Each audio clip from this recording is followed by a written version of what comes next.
अस्सलामुअलैकुम बच्चों, कैसे हैं आप सब। उम्मीद है कि सब बहुत खुश होंगे क्योंकि सबको पता चल चुका होगा कि आप लोगों का ALP आ गया, एक्सेलरेटेड लर्निंग प्रोग्राम, जो कि कोरोना में भी आया था बच्चों के लिए और अब आपके लिए भी आ गया है। और अब मैं आप सब बच्चों से यही एडवाइस करूँगी, आप सब बच्चों को, कि बेटा ALP के थ्रू आप लोग अपने आप को प्रिपेयर करो ताकि आप लोग बहुत ज़्यादा अच्छे नंबर सिक्योर कर सको। ये सबसे बेहतरीन मौका है बेटे। कम सिलेबस है, शॉर्ट सिलेबस है और आपके पास मौका बहुत अच्छा है। वो कहते हैं ना, hit the iron when it is hot. लोहा गर्म है, हथौड़ा मार दो बेटा जल्दी से।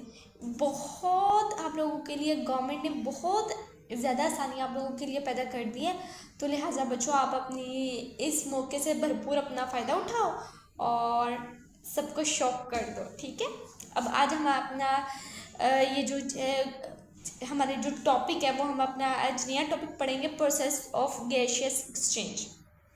पहले मैं आप लोगों को थोड़ी सी रिव्यू करवाऊंगी, देन बेटे जो मैंने की पॉइंट्स बनाए हैं ना, मैं आपको उसकी तरफ लेके चलेंगे, हम लोग फिर वो पढ़ रहे होंगे। ठीक है। In plants the gaseous exchange between body and the environment occurs through the surface. कहाँ से होती है? Surface. The epidermis of root, ऊपर वाली सतह, स्टेम, जड़ की, तने की, and leaves allows the exchange of gases between the inner cells and the environment. Epidermis, जो एपिडर्मिस है ना, वो अलाउ कर रही है exchange of gases. At some parts a thick cuticle is present over epidermis। एक थिक क्यूटिकल, एक thick layer, मोटी लेयर प्रेजेंट होती है एपिडर्मिस के ऊपर। It also allows the exchange of gases, ये भी एक्सचेंज ऑफ गैसेज को अलाउ करती है। इन लीव्स एंड यंग स्टम्स, पत्ते और नौजवान तनों में, जैसे हम नौजवान औलाद होती है ना, नौजवान बच्चे होते हैं, वैसे ही नौजवान तनों में the air moves in and out through the stomata present in epidermis. Stomata, guard cells, I hope कि आप लोगों को याद होगा। Inside body, gaseous exchange occurs between cells and air। बहुत इजी है बेटे। अच्छा, अब हम फिगर से पढ़ते हैं। फर्स्ट फिगर में हमारा गैसियस एक्सचेंज इन प्लांट और दूसरे में हमें दिखाया गया है gaseous exchange in a leaf. ठीक है, आगे। In woody stems the entire surface is covered by bark, कि उसके ऊपर एक और लेयर आ जाती है, बार्क मतलब तना सा, मोटा तना आ जाता है ना, मतलब ऊपर एक लकड़ी टाइप आ जाता है।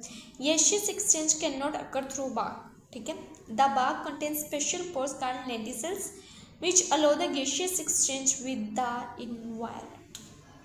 ठीक है, और बेटे ये हमारी फिगर है लेंटिसल्स इन अ बार्क। अब साथ ही जो मैंने आप ये आसानी पैदा की हुई है वो देखें बेटे, कि देखें हमारा पहले MCQs बन रहा है कि एक्सचेंज कहाँ से अकर होते हैं? सरफेस से। कौन कौन से पार्ट्स से हो सकता है? Epidermis of root, stems and leaves. और जो थिक क्यूटिकल है वो कहाँ पे प्रेजेंट होती है? Over epidermis. और in leaves and young stems कहाँ से होती है गैसियस एक्सचेंज? स्टोमेटा में। जबकि इन वुडी स्टेम्स में कहाँ से होती है? लेंटिसेल्स में। ये दो आपके MCQs बन सकते हैं कि लीव्स और यंग स्टेम्स में कहाँ से?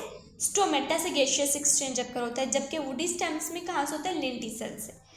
आगे हम पढ़ते हैं अपना mechanism for excretion in plants. Excretion of extra carbon dioxide and oxygen. Extra हो जाता है ना, जब ज़्यादा चीज़ हो जाती है तो तब वो फिर एक्स्ट्रा हो जाती है, चाहे वो फिर कुछ भी हो। During the day, दिन में the plants use the carbon dioxide produced in cellular respiration for photosynthesis। जो रात को सेलुलर रेस्पिरेशन हुआ होता है ना, उसमें जो कार्बन डाइऑक्साइड बनी होती है वो फोटोसिंथेसिस में दिन में इस्तेमाल हो रही होती है। However, at night when photosynthesis is not occurring, carbon dioxide becomes a waste product. It's your MCQs, highlight it better quickly. Plants released is excess carbon dioxide through general surfaces and the stomata। General surfaces बेटे पत्ते के ऊपर वाली सतह। ठीक है। Similarly, the oxygen produced during photosynthesis is used for cellular respiration during the day। ठीक है, जो फोटोसिंथेसिस में ऑक्सीजन पैदा हो रही है ना, वो सेलुलर रेस्पिरेशन में यूज हो रही है। Excess of oxygen is release into the atmosphere through the स्टोमेट।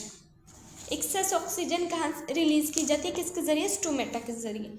अब देखिए ये इंपॉर्टेंट पॉइंट्स हमारे। डे के वक्त हमारी क्या होती है, कार्बन डाइऑक्साइड जो कि सेलुलर रेस्पिरेशन में बनी होती है, वो हमारी कहाँ यूज होती है, फोटोसिंथेसिस में। एट नाइट CO2 हमारा जो होता है वो वेस्ट प्रोडक्ट बन जाता है, ठीक है, जर्नल सरफेसेस और स्टोमेटा के जरिए। O2 ड्यूरिंग फोटोसिंथेसिस हमारा बनता है, वो किसके लिए यूज हो रहा था, सेलुलर रेस्पिरेशन के लिए। और एक्सेस ऑफ O2 कहाँ किसके जरिए होते हैं, स्टोमेटा के जरिए। अब यहाँ पे एक पॉइंट है बस आपके याद करने के लिए, जो CO2 है ना वो रिलीज होते हैं दो जगह से, जर्नल सरफेसेस और स्टोमेटा से, जबकि ऑक्सीजन जो रिलीज हो रहा है वो एक ही जगह से रिलीज हो रही है, एक्सेस ऑक्सीजन वो हो रही है स्टोमेटा से, ठीक है। आई होप कि आप लोगों को समझ आई होगी, और जहाँ से समझ नहीं आई बेटे सवाल करो। लर्निंग स्टार्स फ्रॉम क्वेश्चंस बेटे, learning stars from questions. And stay curious, stay inspired, stay blessed. I hope, I think and I know कि आप सब आजकल बहुत खुश होंगे क्योंकि ALP आ गया है। बेटे मैं फिर से आप सबको ये एडवाइस करूँगी कि ये बेस्ट मौका है अपने आप को मनवाने का, ठीक है। और अल्लाह ताला आप सबको कामयाब करें, आमीन सुम आमीन। And stay curious, stay inspired. अल्लाह हाफिज़।